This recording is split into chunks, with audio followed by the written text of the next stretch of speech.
ఏ నితీష్, మన కంట్రీలో top 6 causes of blindness ఏంటో తెలుసా నీకు? ఎస్ మ్యామ్, తెలుసు మ్యామ్. ఫస్ట్ వచ్చేసి డయాబెటిక్ రెటినోపతి.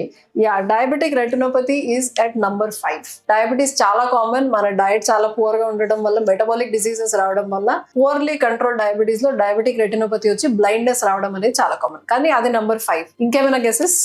Glaucoma ma'am.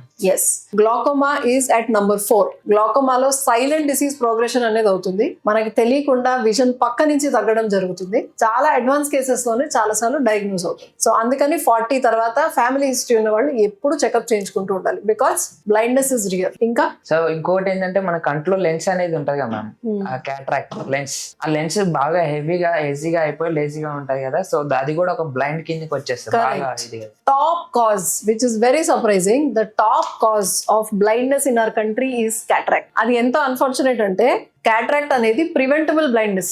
మనం క్యాట్రాక్ట్ సర్జరీ చేసి అందులో లెన్స్ వేస్తే ఆ బ్లైండ్నెస్ అనేది పోతుంది, చూపు అనేది రిస్టోర్ అవుతుంది. అయినా చాలా మంది చేసుకోకుండా వెయిట్ చేసి బ్లైండ్ గా అలాగే గడుపుతున్నారు. That is very unfortunate. ఇవన్నీ treatable cause of blindness and you should try to work towards reducing cataract as the top cause. ఇంకా ఏ లేయర్? ఎపిథీలియన్ లేయర్ అండ్ ఇంకోటి కార్నియా కూడా చాలా డామేజ్ అయ్యే అవకాశాలు చాలా ఉంటాయి ఇందులో. సో కార్నియా అంటే ఈ నల్లగుడ్డు మీద ఇంజురీ అయ్యి లేకపోతే ఇన్ఫెక్షన్ అయ్యి ఆ కార్నియా వైట్ అయిపోయి దాని వల్ల చూపు తగ్గడం కూడా it is one of the third leading causes of blindness. ఈ పర్టికులర్ కండిషన్ ని కార్నియల్ ట్రాన్స్ప్లాంట్ చేసి మనం మేనేజ్ కూడా చేయొచ్చు, ట్రీట్ కూడా చేయొచ్చు. అందుకే ఐ డొనేషన్ అనేది చాలా ముఖ్యం, so that we can give vision to somebody else. ఇంకొకటి క్లూ ఇస్తాను, ఇది చాలా కామన్. మన హాస్పిటల్లోనే సగం మంది పెట్టుకొని తిరుగుతుంటారు.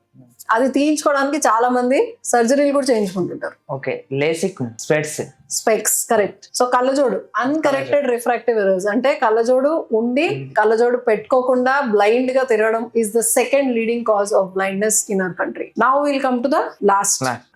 ఇది ఏజ్ తో వస్తుంది, సీనియర్ సిటిజన్స్ లో వస్తుంది. కొన్నిసార్లు ఈ కండిషన్ లో టాబ్లెట్స్ ఇస్తాము, కొన్నిసార్లు మనం కరెక్ట్ గా సెంట్రల్ విజన్ దెబ్బతింటుంది అండ్ తెలియకుండా ఉంటుంది అండ్ బ్లీడింగ్ కూడా అవుతుంది. ARMD మ్యామ్ దీన్ని. Correct. So this is called as age related macular degeneration. Macula అనేది మనం విజన్ చూసినప్పుడు కరెక్ట్ గా సెంటర్ లో ఫోకస్ మాక్యులా మీద అవుతుంది. సో ఈ మాక్యులాలో ఏజ్ వల్ల అయ్యే degeneration is called as age related macular degeneration and it is the 6th cause of blindness in our country. But most unfortunate ఏంటంటే the top 3 causes are treatable, can be changed and they can be improved.